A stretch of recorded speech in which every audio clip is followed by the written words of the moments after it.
Ladies and gentlemen, boys and girls, welcome to a new episode of the Experience Hockey Talk, Serious Hockey Talk for serious hockey fans. Of course, I'm Michael Lindenbaum, but you don't care about me.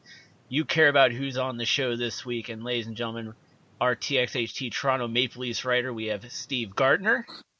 How's it going? And a very faint background sound that we heard Steve say hello. And of course, making his return, we haven't had him on since the NWHL Isabel Cup Championship game. It's our good friend Nate Oliver from the Hockey Writers. Nate, welcome back. Thank you very much for having me. I'm excited to be here from beautiful downtown Buffalo. Yeah, it's a little different since, the last time you were on, we were filming in between periods at the NWHL game for the Isabel Cup. So, yes, this is less hectic. Very much so. But let's jump right into it with you, Nate, real quick. Steve, feel free to chime in if you got any questions for Nate. But last night, something big happened with the Beauts. But before we go into that, why don't you talk about what the Beauts did during the offseason leading up to the point to where they are now? Sure. I think when the season got underway or throughout the offseason, all indications were that Buffalo was going to steamroll the league this year. And the reason why that came about is they went both barrels blazing with their offseason signings. They brought in Shannon Szabados is a netminder for the team, who is arguably the greatest female goaltender to ever play hockey. Is a three-time Olympian in her early 30s. She's 33 and is now playing in her first NWHL season. So you make a huge signing like that. In addition to her, you've got three Team USA gold medalists from Pyeongchang games just this past winter. Emily Falzer, Danny Cameronisi, and Nicole Hensley. And then the Beauts had already had for 2 seasons prior a U.S. Olympic silver medalist from Vancouver, Lisa Chesson. So you have all those Olympians right there. And on top of that, they bring in a trio of 3 rookies, Annika Zaleski from Colgate, Savannah Harmon from Clarkson, and Jules Iafallo from Ohio State University. And all 3 of those ladies were in the Frozen Four during their senior season for their teams, were the captains of their teams. So all these elite signings took shape during the offseason, in addition to bringing back some returning veterans, some of whom were members of the Isabel Cup winning Beauts from 2017.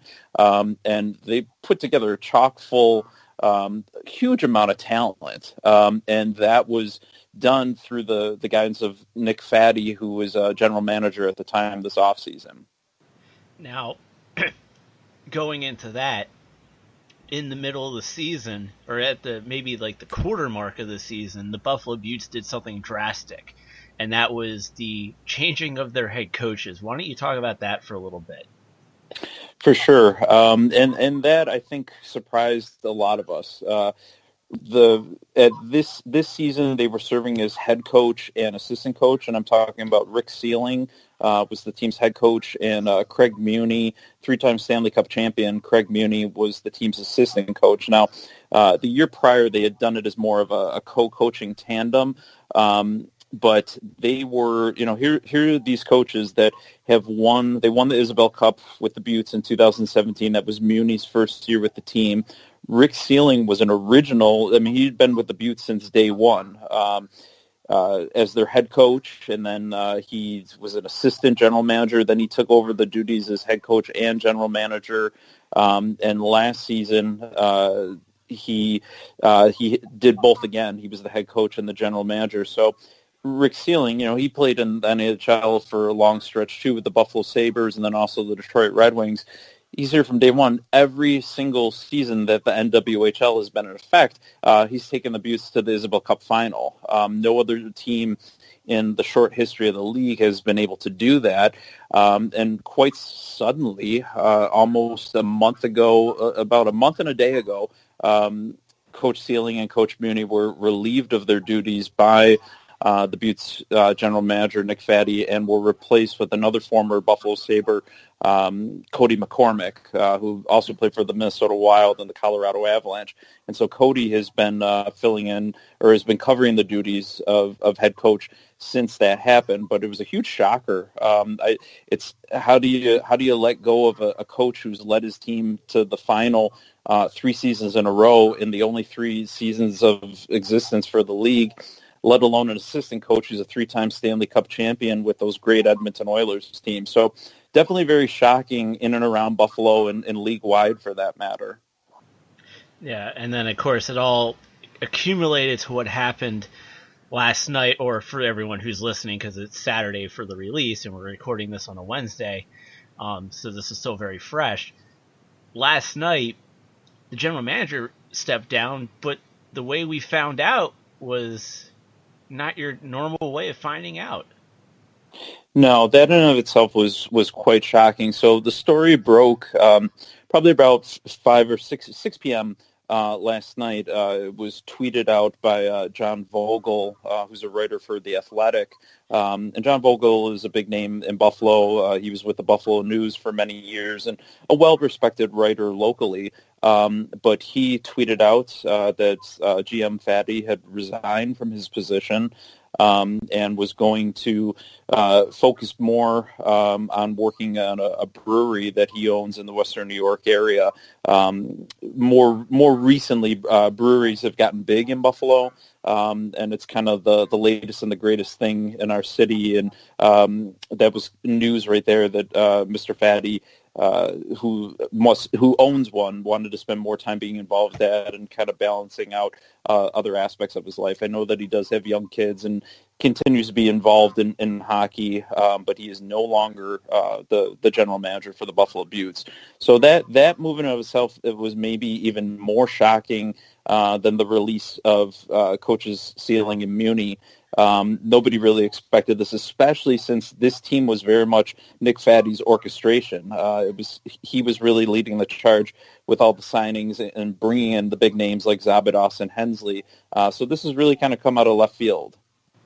Yeah. Now, has anyone, or have you heard of anyone taking over the general manager position since that's happened? No, and that's been kind of confusing, I would say, not only for the media, but for just those who follow the team locally here in Buffalo. So normally when a change like this has taken shape with the team, there will be an official media release that comes out from the Buttes organization. Of course, the Buttes are owned by Pegula Sports and Entertainment, the same organization that owns the Buffalo Sabres, the Buffalo Bills, and the Buffalo Bandits. So obviously, it's a very professional organization, and they kind of set the standard for how professional sports is run and operated. So this has been a little surprising that at least to this point, there has been no official release or official notice from Pegula Sports or from the Buttes. First of all, announcing that, yes, this is official. Mr. Faddy is no longer the general manager. But then furthermore from that, who is the interim or who is the replacement general manager for him? So kind of a state of limbo right now in terms of the management part of the Buttes. Now, going back to when Sealing and Muni were let go, that was done the night before the Buttes played a game. Yes. And now they're dealing with this literally like in the middle of the week before they go into another big game for themselves. What impact that you've noticed has this had on the players? Well, it's funny that you bring that up because I would say that the players have handled it superbly. When going back to the Muni and Sealing firings and them being relieved of duties, the Buttes responded. They really seemed to come forward and do well under Cody McCormick's coaching. And he had some closeness with the team prior to being inserted into that role. We were told by Nick Faddy at the time that Coach McCormick worked with the players closely off the ice and doing some training and workouts and things like that. So it wasn't as if he was totally unfamiliar with the players. So he was able to pick up rather quickly. And they strung a record after Muni and Sealy were let go. They have 3 wins and just a single loss. They lost a tight one in the dying seconds of play to Minnesota, but they defeated the Connecticut Whale. They beat Minnesota in their follow-up game less than 24 hours later, and then they came out this past weekend and blitzed the Boston Pride and have really taken charge. Now, with the news of General Manager Faddy being let go, I was actually at the rink last night and spoke to a few of the players. Not about that. By that point, I wasn't aware of the change that happened at General Manager, but so I can only guess whether the players were aware or not. I would have to guess that they probably were not, but I spoke with some veteran players on the team and a couple of the rookies too, and they're very upbeat about where they are in the season. They admit that maybe it was a bit of a slow start, or the record that they had was not what was anticipated, but they're 6-4 right now through the first 10 games of the season. They're keeping it pretty tight, and business is normal. Whatever happens with management, yes, it has an impact on the players, but it's not what is dictating their focus and their level of play. And maybe that speaks a bit to the caliber of these players being Olympians, being proven NCAA players, is that they faced adversity before and they faced challenges before. So changes in management, changes with the team, although maybe not ideal, is certainly not anything that's going to hinder them per se.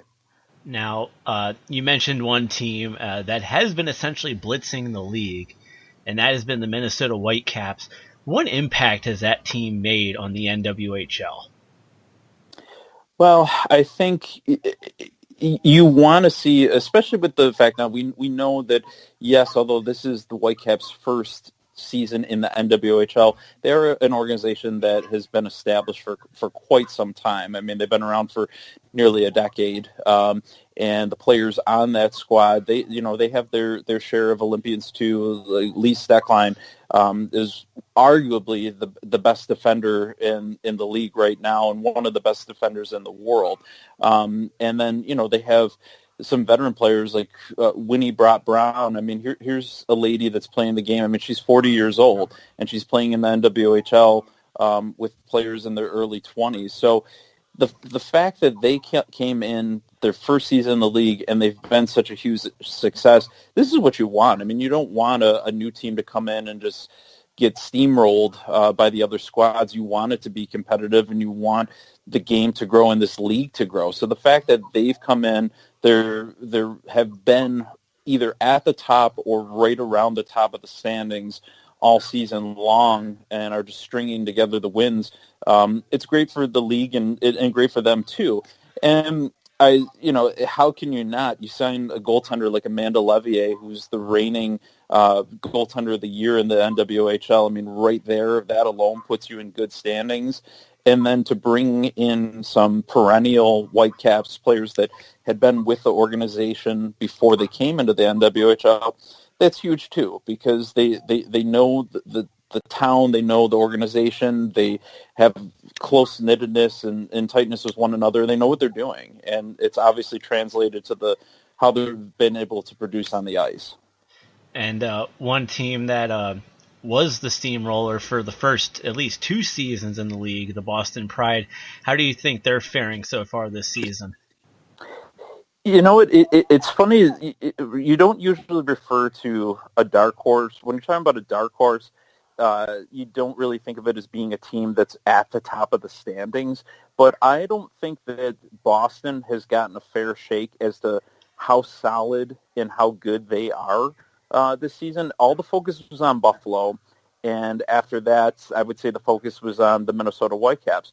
Right now, Boston and the Whitecaps are tied at the top of the standings with records of 7-3. And, to Boston's credit, I think they got a bit of a raw deal in terms of, how much attention was being paid for them. But don't forget, I mean, that roster in and of itself, when you think of players like Jordan Smelker and Brittany Ott, ones like that, Alyssa Gagliardi, that not only have they been around since the beginning of the NWHL, but many of them played in the CWHL before the NWHL even took shape and are Clarkson Cup champions. So the majority of those players have been together for a good solid stretch. They won the first Isabel Cup in the inaugural season of the NWHL. So, shame on anybody that maybe doubted them or didn't give them the proper respect that they deserve. But as the season's gone along, if they've been overlooked at all, they're certainly making it up with wins and just the way that they performed on the ice. Do you think the Boston Pride will ever select just one jersey and go with it? 4 seasons, 4 different uniforms. Yeah, that I guess it depends on the eye of the beholder. I'm maybe more of a traditionalist personally, and I'm not really big on change. And it's tough when jerseys are expensive, so you want to have the latest, and you want to get ones for your favorite player. And if it's a player like a Jordan Smelker who's been with the team all along, or a Brittany Ott, you want to have their jersey and hope that it's going to last for a while. But if it's changing each season, I don't know. It depends on how much you're willing to spend and willing to cash out. But yeah, it would be great if they maybe stuck with a jersey that they really believed in and kind of got behind as being their emblem for their hockey club. But I think, I don't know, I have a hard time. I have, except for Minnesota, because they're the newest team. I have an NWHL jersey for each of the 4 original clubs, and they're cool to have no matter what the current emblem or logo might be. Yeah, we're obviously both jersey collectors, and I agree with you there. That's why I made the joke about the Pride, because I only got 2 of the original 4. I have Nana Fujimoto for the Riveters, and I have Haley Williams for the Buttes. Mm-hmm. So those are the only 2 that I have for the NWHL. I'd like to get more, but when the jerseys keep changing every season, it makes it a little harder. So. Yeah, it's funny. Just to share a quick personal story with that. I have a Colleen Murphy jersey, and of course she was with the Buttes last season, but she's playing with the Whale this season, and I had purchased it before the third-year version of the Buttes jerseys came out. It was the second-year one, and I had her autograph it, and she was like, "Oh, I wish it was the more current one," but it is what it is, I guess you could say. Yeah, and then speaking of Colleen Murphy and how she's playing for the Connecticut Whale, how would you rate the Connecticut Whale so far this season? Well, especially that all 5 teams do make the playoffs this year with the way that the playoff format is going to go. Don't let the standings mislead you. The Whale and Miri Räisänen, here's an Olympic goaltender for Finland. In some ways, she's been in the shadow of Noora Räty, who's been the face of Finland, at least for their women's hockey for.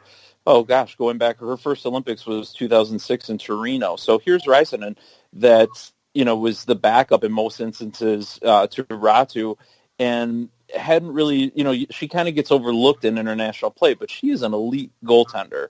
I mean, just really top notch. And now here she is playing for the Whale, and although their record has been maybe substandard and their performance offensively has been tough, make no mistake, she is one of the best goaltenders in the world. And then you look up front at Katarina Mrazova from the Czech Republic. She scored the first goal, first assist, and first point in the NWHL by a Czech-born player, and she's just been lights out awesome. She's such a fun player to watch in terms of her stick handling, her ability to spot open ice and to get into small openings and create opportunities. Just a top-notch player. That she will. Those 2 players alone will keep Connecticut into games no matter who they're facing, whether it's the Buttes, the Whitecaps, playoffs, regular season. It doesn't matter. Those are 2 players that any team would kill to have. And we mentioned Colleen Murphy, and it's one of those things where the Whale might have signed her at the perfect time. Colleen Murphy tends to get better and better as the season progresses, and in the later stages of the season is really at her best in terms of playing shutdown defense, and being versatile. I know last year in Buffalo, it was a real pleasure watching her play because you could put her out on the ice in any situation. I mean, she's a defender, and the Buttes were utilizing her on the power play. They had her on the penalty kill. Anytime that they were down 2 players and were killing a 5-on-3, Murphy was always out on the ice. So she's just one of those players that the tougher it gets, the harder it gets, and the more important the games, she really steps her game up. So, signing her right now is probably a great thing, and it's going to behoove them as they head into the postseason. So it'll be interesting to see what they're able to do as a unit. But they certainly have talent, and they're not a team that anybody should overlook by any stretch of the imagination. And then lastly, we have the defending champions, the Metropolitan Riveters, who kind of started off the season very rocky. Yes. Yeah, they did. And I have, my own personal theories on that.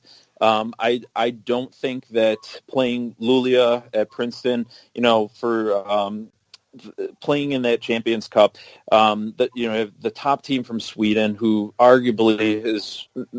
could arguably be the best women's hockey team in the world when we're talking about club teams. The talent that they have on there.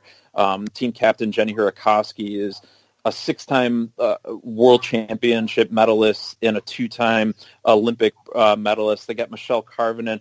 So, here you are, the Isabel Cup champions going up against this powerhouse team, one of the best in the world. And they ended up coming up short. And understandably, it was just an exhibition game. But, I wonder, and I'm sure other people wonder, did that type of a tournament or an exhibition game do more harm than good for the Riveters? Because it just seemed they could never get over the hump from there. Once, the regular season started for the NWHL, nothing seemed to go their way. And it's kind of puzzling in ways because so many of the players that are on the team have been great players for the Riveters all along and were key components in them winning the Isabel Cup last season. You look at Madison Packer, Alexa Grushow, Rebecca Russo. I mean, they've been paramount in the history of the Riveters. And then, you go and you they get from Buffalo a player like Kristen Wheels Lewicki, who's arguably the fastest skater in the NWHL and a crafty player in of herself. So they certainly bolster their team, but it seems that they've just been having such a hard time getting over the hump. But I guess with that notion, they are the defending champions. They should not be taken lightly, especially when you consider who is on that team and that they were the team that pretty much brought them the trophy last season. And with all 5 teams making the playoffs, anything can happen. So they should not be taken lightly either, thinking that their time is come and gone, because it hasn't. They're starting to gain momentum now. They're starting to pick it up and gelling as a team, and I think the Sorokina, they acquired Maria Sorokina from the Connecticut Whale. Here's another international star player for Russia, and she's in their net, and now they have 4 proven goaltenders, and they're looking good. I think things are looking up for the Riveters is maybe the best way to put it. All right, and then lastly, going back to the Buttes, because that's the team you see the most.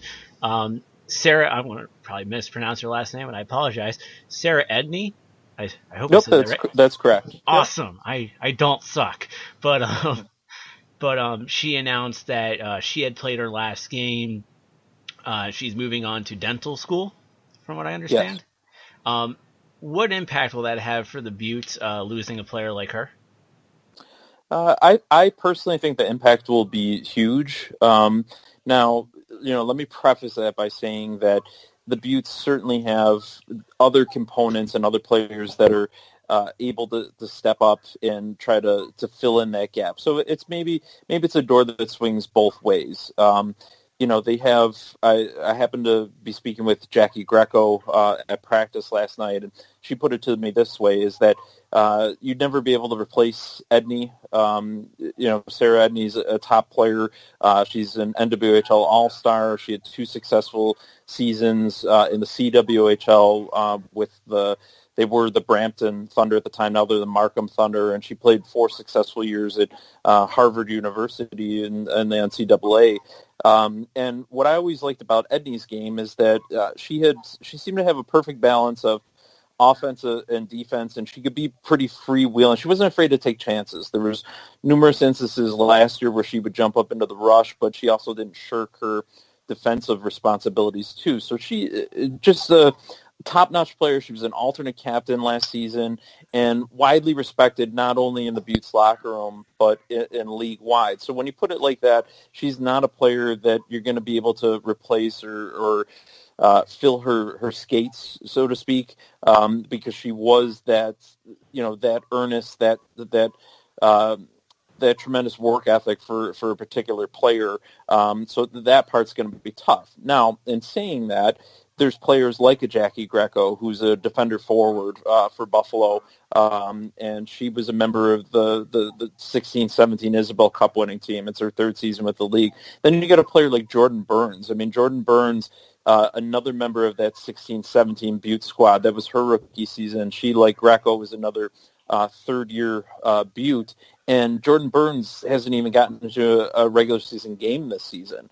She was an all-star last year, and the Buttes roster is so chock full of talent and so deep that she hasn't even been able to break the regular season lineup. So I think you can rest assured that, all right, you lost Sarah Edney. She's moving on to other things in her life and her career, but you have players like a Jordan Burns and a Jackie Greco that can be inserted into the lineup and then complement the other defenders that are already in place. Jordan Burns, people forget too, she's an NCAA champion. I mean, she played at the University of Minnesota and I think won at least 1 NCAA championship, if not 2. So you got these players like that you can insert into the Buttes defense core. And on top of that, they're so strong as it is. The other defenders, Blake Bolden, Lisa Chesson, Sarah Casarso, Emily Falzer, Savannah Harmon, they've played in all 10 games as defenders for the Buttes. None of them have sat out a regular season game yet. So that's huge in and of itself, that their talent is so strong and so deep on the blue line that it's hard that an all-star like Jordan Burns hasn't even been able to crack the lineup yet. But with Edney out, I think you'll see Burns and Greco both inserted in, and they'll continue to flourish. All right. Now, that's going to end the women's hockey talk for right now. But Nate, you're going to be sticking around because Steve, are you there? Yes, I'm here. You didn't fall asleep? No, not at all. It was great hearing about this. All right, good. That's what we want to hear. So, Steve, we're going to rotate over to you for a little bit, and then obviously, Nate, if you got questions that you want to ask Steve, go for it. Most assuredly. Because now we're going to do a little Toronto Maple Leafs talk. I know everyone's thinking, like, wait, this is a DC-based podcast, and there's not even a talk about the Capitals. We'll get there. Maybe. It's a hockey show. Get over it. But, Steve, since we've last talked on the show, the big thing now is that William Nylander has signed with the Toronto Maple Leafs. He got a 6-year deal. Yep. I still think he's going to get traded. What type of impact has he had on the Toronto Maple Leafs since he's come back? See, it's kind of been mixed. A lot of people are like, well, he hasn't been given the opportunity because for the first few games he was playing on the third line with Kadri and Brown, which isn't the greatest offensive players. But the last 4 or so games, he's been moved up with Matthews, and Babcock has told him that I'm giving you every opportunity to succeed, and he's really, really done nothing. He scored a goal, but he hasn't provided anything. He still looks a little slow on the jump. He's still the same afraid little boy who's afraid to go into the corners. And his passing abilities has seemed to disappear. He's kind of brought Matthews down a little bit. And it's kind of been a little disheartening to see. Kapanen, who has been like the kind of guy who's been go all season, he's been pushing and pushing, but he's been demoted multiple times by Babcock, and Nylander being promoted, and it's kind of a little mess right now. But Dubas being made comments about not trading him as long as he was in power. I'm not sure how much I believe those, especially if there comes a defender along that could be made available for the right price. So Nylander has had almost a zero impact on the team. He's probably had a negative impact on some of the players. So I'm actually pulling up Nylander's stats real quick. In 14 games played, William Nylander has 1 goal, 2 assists for 3 points, and is a -2. Yep. Now, I'm going to backtrack real quick because I need, for a comparison, because I actually saw this comparison, I actually laughed. I thought it was hilarious. Tom Wilson, in 23 games, if everyone remembers, he missed the first 16 due to suspension and then missed an additional 3 due to a concussion. Yep. 23 games played, 13 goals, 8 assists, 21 points, and a +12. Yeah. And so both of these guys missed the beginning part of the season. Yeah. One's having an impact and one's not. And it's really interesting because you figure nothing to take anything away from the Capitals, but the Leafs were the highest scoring team at one point.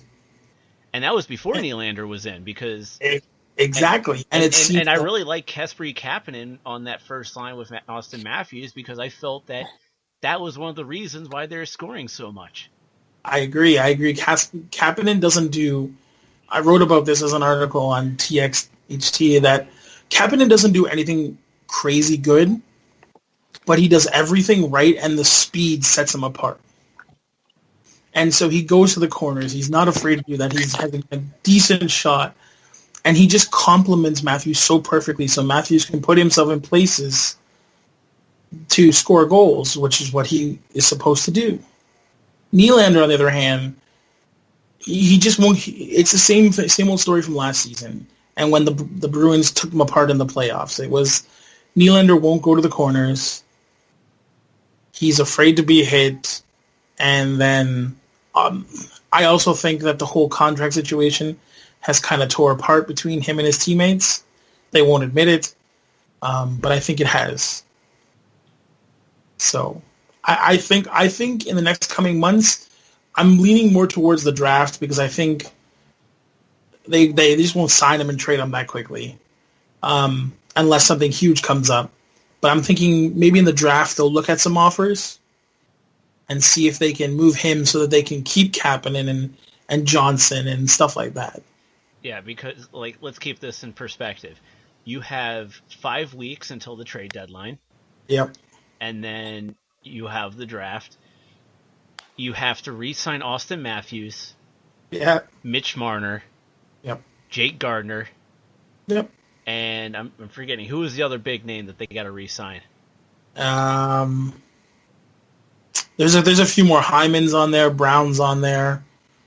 Kapanen's on there. Yeah, Kapanen was the fourth. That was the fourth big one that I was. Yeah. Yeah. So you got to re-sign those four guys because those are the key guys. You got Morgan Riley locked up to that 8-year deal. You got Tavares on the 7-year deal. Marlowe's got 1 year left on his deal. Marlowe could be an interesting factor. Yes. Contract-wise, do you think he could be a guy who gets traded? So there's been a lot of talk going around for a long time that when he signed with Toronto for one last-ditch effort to win a cup. And the idea was that if they ever decided to trade his contract, that he wanted to go back to San Jose, which San Jose had always wanted to keep him in the first place. It's a one-team no-trade clause. Yeah. So, I'm only going back to San Jose. I will not play for anyone else. Exactly. And so I think unless he's paid all his money up front, the cap hit is 6.25, but he's really making $1 million a season for the next 2. Well, for next year, and then so it's always a possibility. The problem is that I think Babcock sees Marleau as somebody who's kind of brought the team together. He's really taken Matthews and Marner under his wing and kind of, made them feel right at home. And I think he's hoping that'll help Matthews and Marner's contract a little bit. But Marleau is a very interesting case because he could very well hit 20 goals again this season, which would be unreal. And he's an Iron Man. He hasn't been hurt in at least 4 or 5 years. You better knock on wood for that one. Yeah, seriously, I should. We have enough injuries. But, it's one of those interesting things. And Dubas is over in Russia right now, scouting 2 Russian players. So I think come next season, it might be a different Leafs team you look at, depending on what happens with the whole Nylander situation. Now, Frederick Anderson, I heard that he's currently out with a groin injury or lower body injury, however they want to bill it. He's slated, I believe they said that Saturday against Boston, they're slated to have him back in between the pipes. How valuable has he been for the Leafs so far this season? Well, you've seen in the last 3 games since 2019, we've been shuttled twice, and by big leads, 5-0 and then 4-0 against Nashville. And then even when we won against Vancouver, we had to block so many shots because Hutchinson is just not an NHL goalie. And Anderson has been the rock that allows the Leafs to play offensively. I think without him, this team is nothing more than a team barely making the playoffs. And that says a lot for me because I think we have a lot of stars on this team. But that trade with Anaheim has spoke volumes about what goaltending means to a team that is very defensively deficient. Yeah, and just to throw this out there, standings-wise in the Atlantic Division, obviously you have the Tampa Bay Lightning, who's head and shoulders above everybody else in the league at a 33-8-2 record with 68 points. Yep. Behind them is Toronto with 27-13-2 for 56 points. And then Boston has 43 in 43 games, has 25 wins, 14 losses, 4 overtime points for 54 points. And then you got Buffalo and Montreal, literally points behind them. Yeah. With 52 and 51 respectively. And then Florida's 41 points. Detroit, Ottawa, they ain't making the playoffs. But that kind of gives you the perspective of that's just how close it is. And then if you look at the Metro Division, the Capitals have 56 points. Yeah. Top of the division, but 2 points behind him is Pittsburgh with 54. 5 points behind him is Columbus with 51. And then 6 points behind is the Islanders with 50. And then you got the Hurricanes with 45 and the Rangers with 41. Obviously, the Devils and the Flyers aren't going to make the playoffs unless. Yeah. I think my dad said, because my dad's a Flyers fan, he was actually at the Caps Flyers game last night.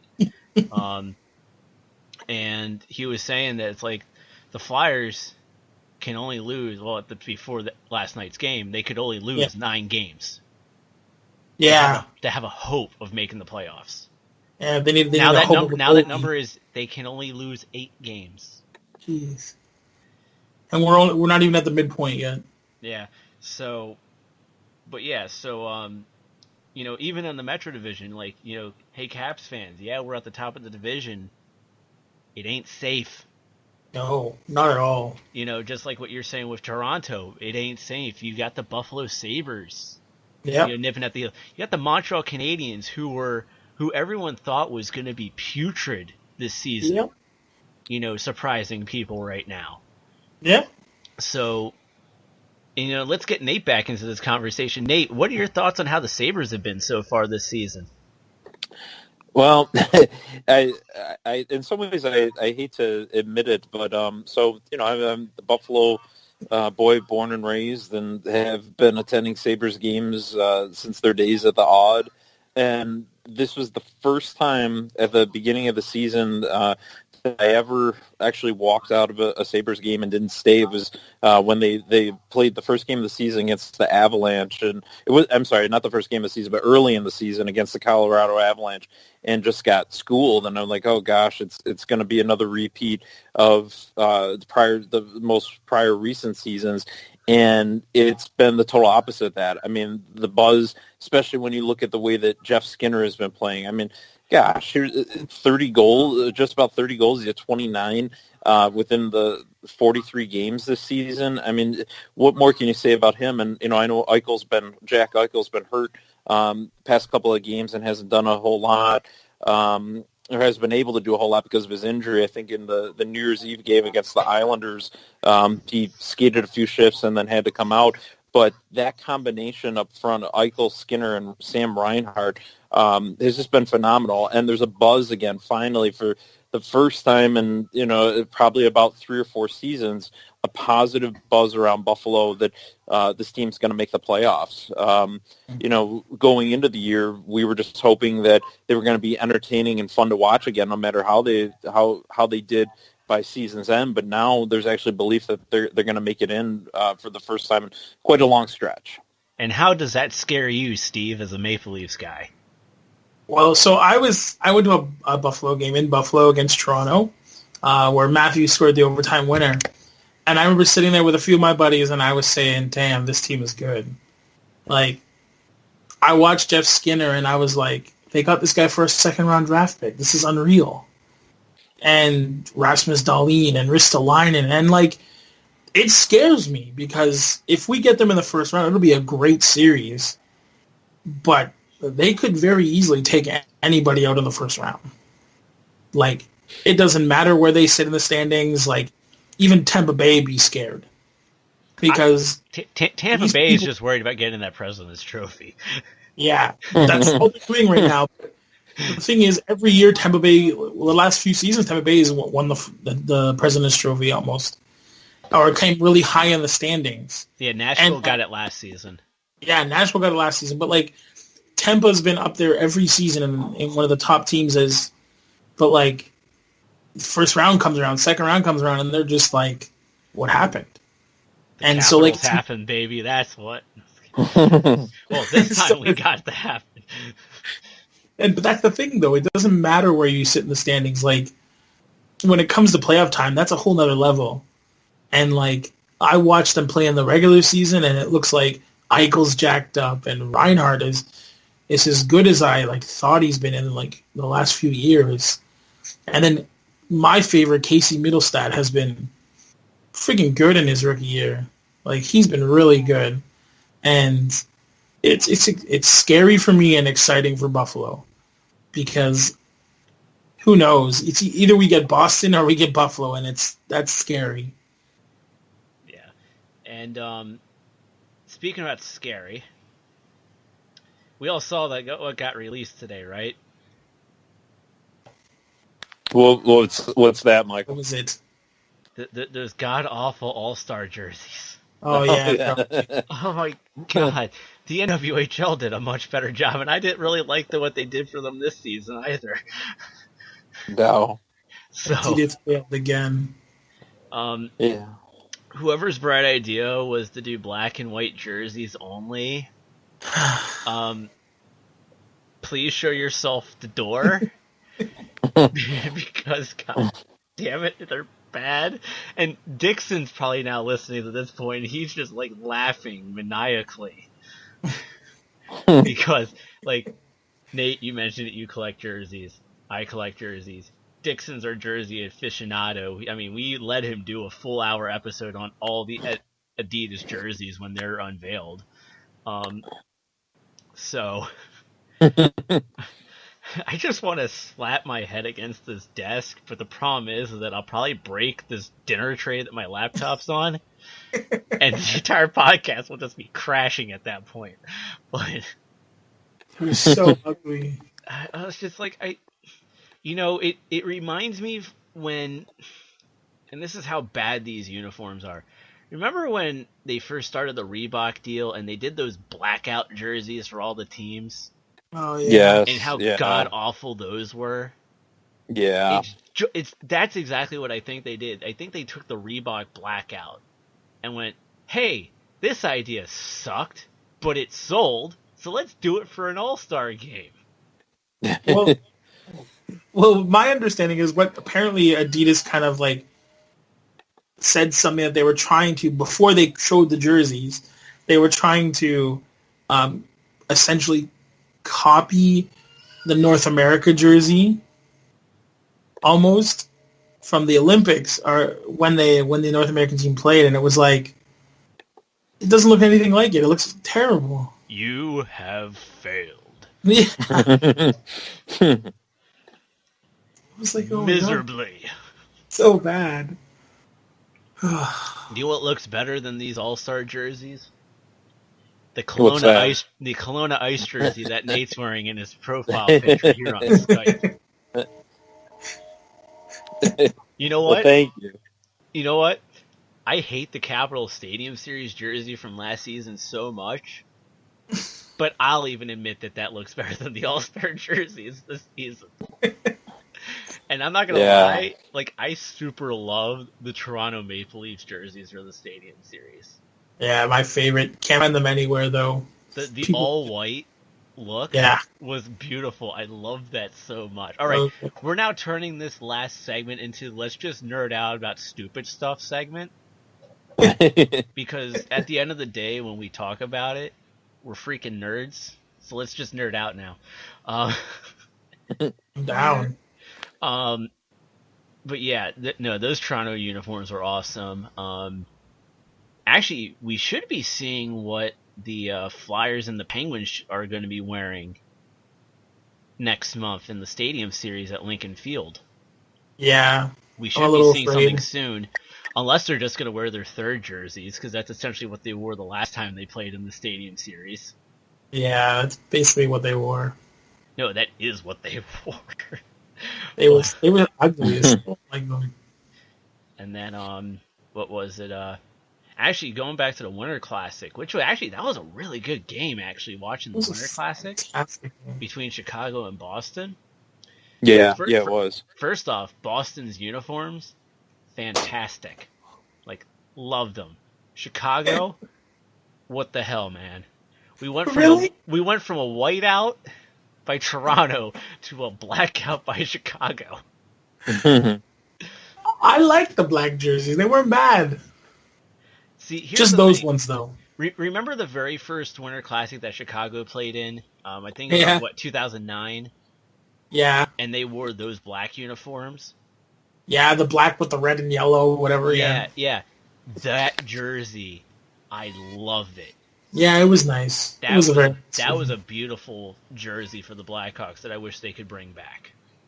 Yeah, I think more often than not, the Blackhawks tend to have their jersey variations tend to be the best league-wide in general. Yeah. Yep, I agree. Oh, yeah. And now that the Capitals made the wise decision of bringing back their retro red as their third, hopefully makes it their official home jersey moving forward. That'll, like, I really am glad that, like, a lot of the retro jerseys are back, and I really like that. Like, I like the look for the Capitals with the retro style. I like the look for the Islanders with their retro look, although they really need to bring back the Fisherman jersey. That was amazing. I know, like that was like if you're a kid, you love that jersey. I'm still trying to get one for my collection. So, but and then you look at the Oilers. I hate their orange jerseys. I'm really happy that they're most likely going back to the navy uniforms. Next season. You know, I like what the Kings are doing with their current jerseys because it's almost like a throwback to the '90s. When Gretzky was with them. I really like that design. I like the Leafs jerseys. I like how they went back to the like 60s style of the logo. Yeah, I agree. You know, I like them much better. You know, and that's the great thing about the original 16s that is with them, you're not going to get a lot of change. No. And I really like that about them. I like the Flyers retro look, but I hate their third jerseys. Yeah. Just as much as my father hates Gritty. Yeah, I'm not a Gritty fan either. Yeah. My dad still hopes somebody lights him on fire. because it is Philly after all at the end of the day. Right. But man, trying to blank. All right, you know what? All right, are we done nerding out because we're nerds? Yes. Okay. Yes. Thanks for your approval, Nate. Done nerding. All right. So last bit of business. We do have about like 9.5 minutes. Can't be a DC-based podcast if it doesn't talk about the Capitals. So, bring out my card of notes because I want to talk about the Capitals special teams. Because let's be honest, the Capitals power play has been very weak these last several games, scoring only 2 power play goals on I think it's 35 power plays now, which is not very good.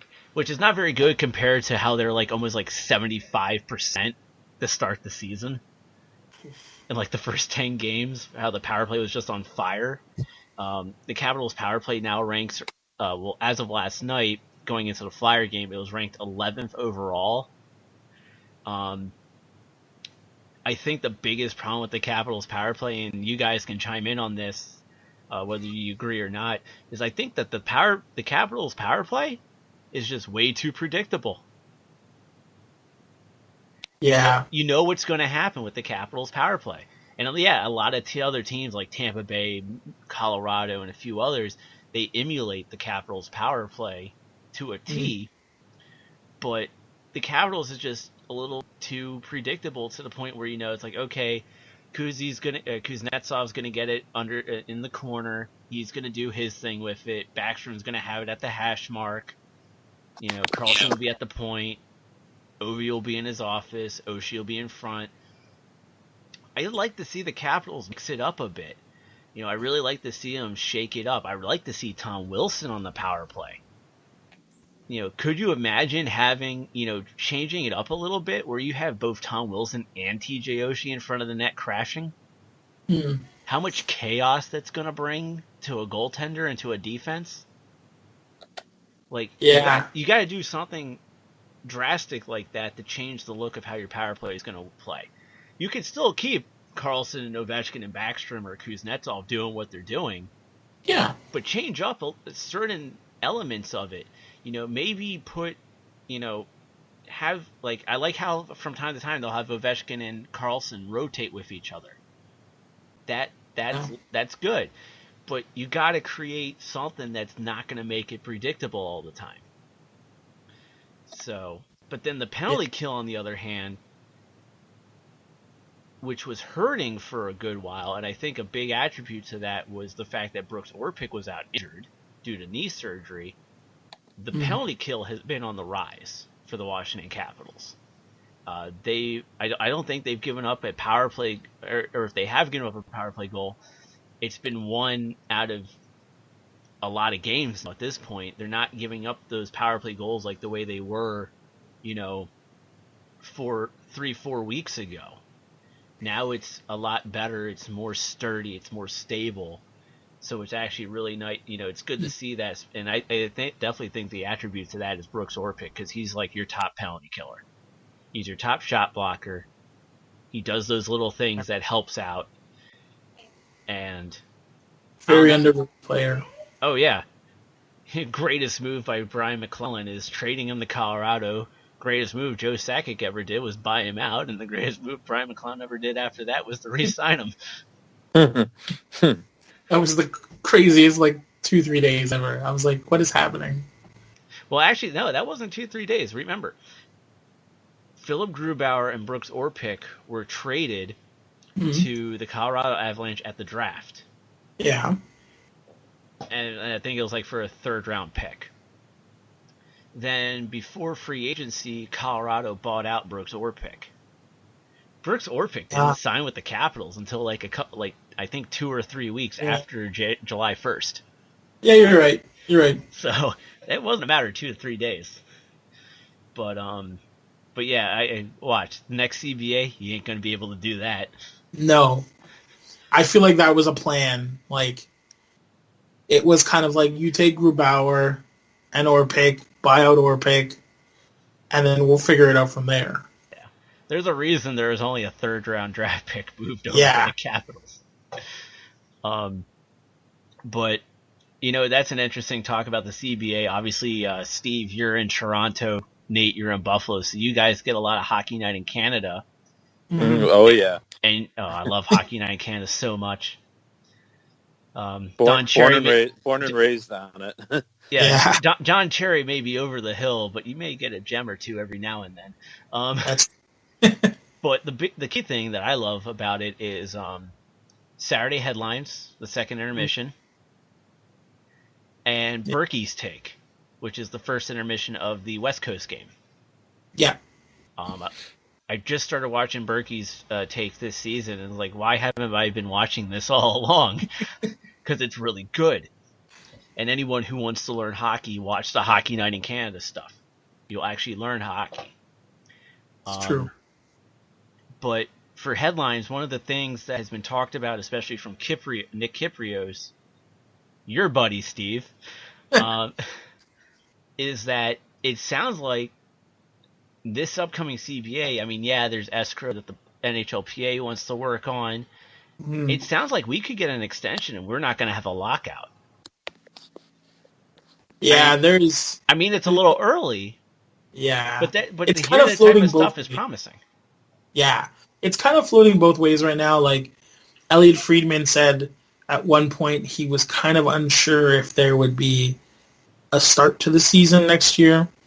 But then about 4 or 5 days later, I was watching Sportsnet again, and Kypreos and Friedman were on there, and they both had said that it seems like it's leaning more towards the season will start on time.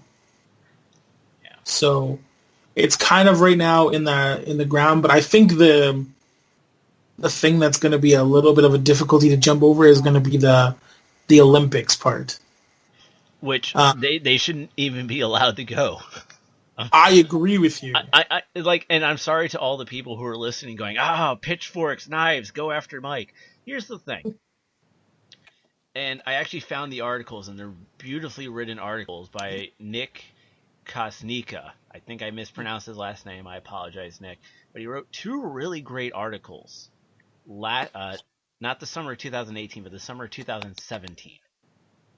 About why it doesn't work for the NHL to shut down their league for essentially a month to go to the Olympics. Number one, NBC owns the rights to all the footage for the Olympics. So the NHL can't even use that to promote the global side of the game. Yep. That fact alone just hurts it. So why would you do it? And then not only that, but ask the New York Islanders how they felt about John Tavares blowing out his knee when they were making a playoff push. Seriously. They did not make the playoffs because they lost their best player because of the Olympics. Yep. And if you want to hear my rant on that, that rant is saved somewhere in the archive. Dig it out. I think it's in season 2 during the off-season stuff. I also think, too, I don't know about anybody else, but I found the Olympics, the last Olympics, to be more exciting. There was more parity. Like, as a Canadian, and I know this is not true all the time, but the expectation as Canadians is you're going there to win. Because it's Canadian sport kind of thing and, like, all this kind of stuff. And, like, now the expectation is you're going to go there and you're going to have to fight for everything. And Germany. Like, every team can win. Like, it's no longer like we have a full roster of NHL players and we're going to play shutdown hockey the whole time, because that's what the Canadians did. Yeah, I'm in agreement with that. You know, I'm probably a little bit older than you guys, and you know, you think of there was such a long stretch until '98 in Nagano. You didn't have NHL players in the Olympics, so we got by for a long stretch without it. You know, and we can get by without it again. You know, I think it's exciting to see, especially when you think of like the Miracle on Ice team for USA, and those are all college-age kids going up against guys that were, you know, in some instances could have been, you know, old enough to be their dad, you know, not that old, but still, you know, going up against top players in the world. And I don't know. I think it adds a unique flavor to it that you don't necessarily get with the Olympics if NHL players are playing. Yeah. And not only that, but here's the other thing. 98 was in Nagano, Japan. 2002 was in Salt Lake City, Utah. 2004 was in Torino, if I remember that correctly. 2008 Or 2010. 2010, that's right, yeah. 2006 was Torino. 2010 was Vancouver. 2014 was Sochi. Right. Yeah. Okay. Which ones had the good ratings and which one had the bad ratings for the hockey? Well, I remember the good near ratings, Vancouver with Miller and Crosby. The good ratings Mhm. was exclusively the Salt Lake City and the Vancouver. Yep. Because That makes sense. because it was in the United States and it was in Canada, and that's all Yeah. that people cared about. Right. Yeah.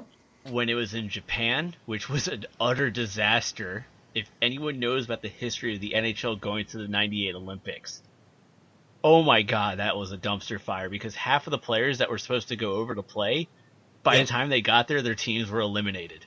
Yeah. Like Ole Kolzig played in a one of those regulation games after Germany was eliminated. Right.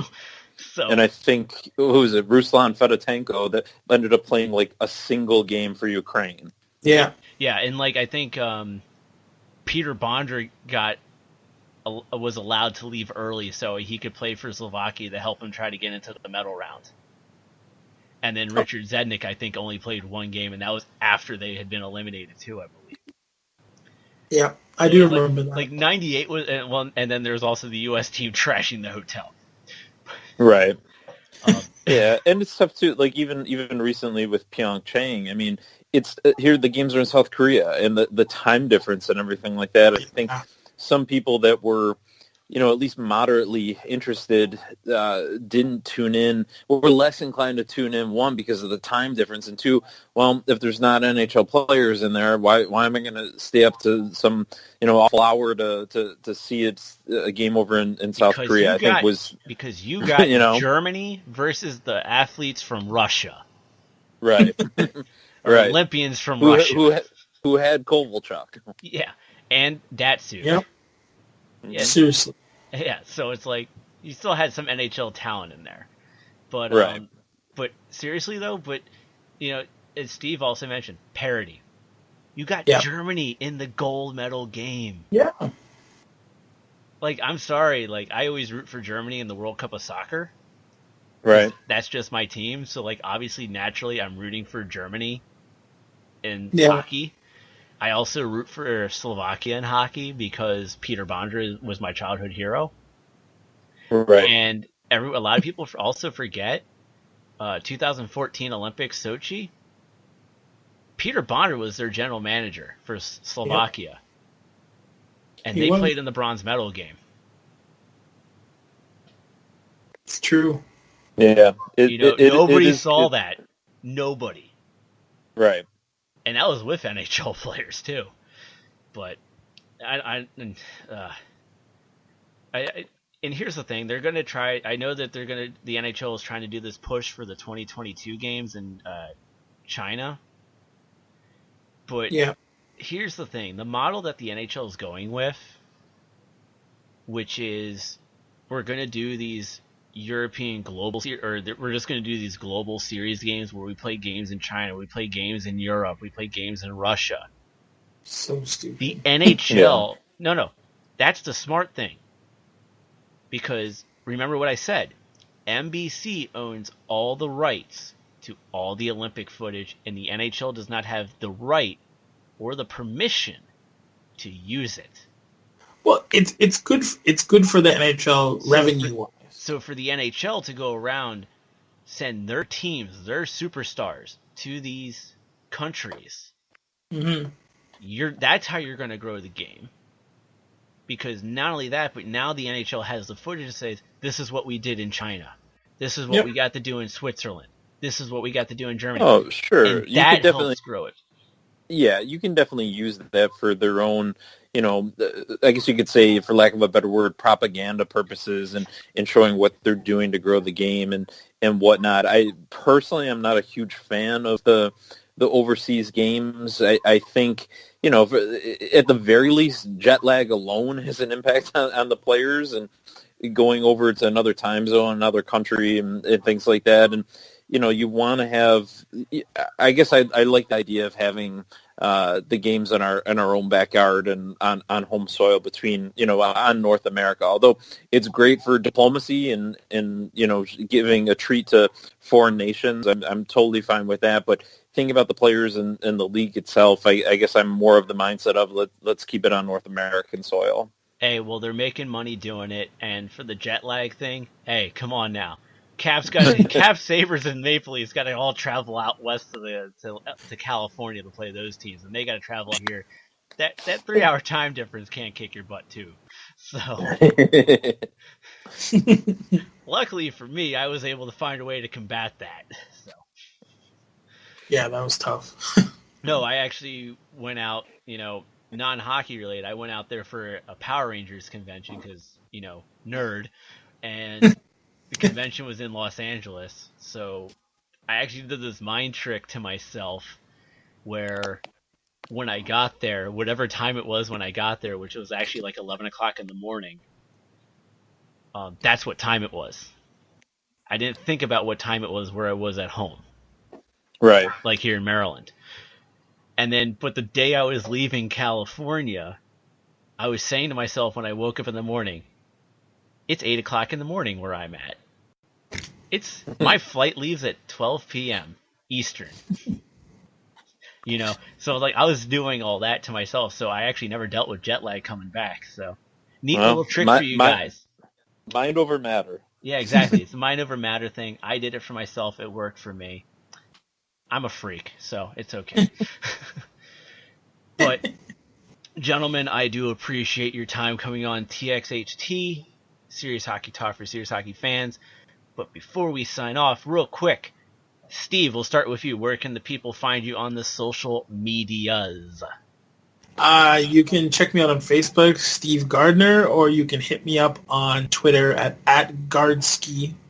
And yeah, ask me some questions.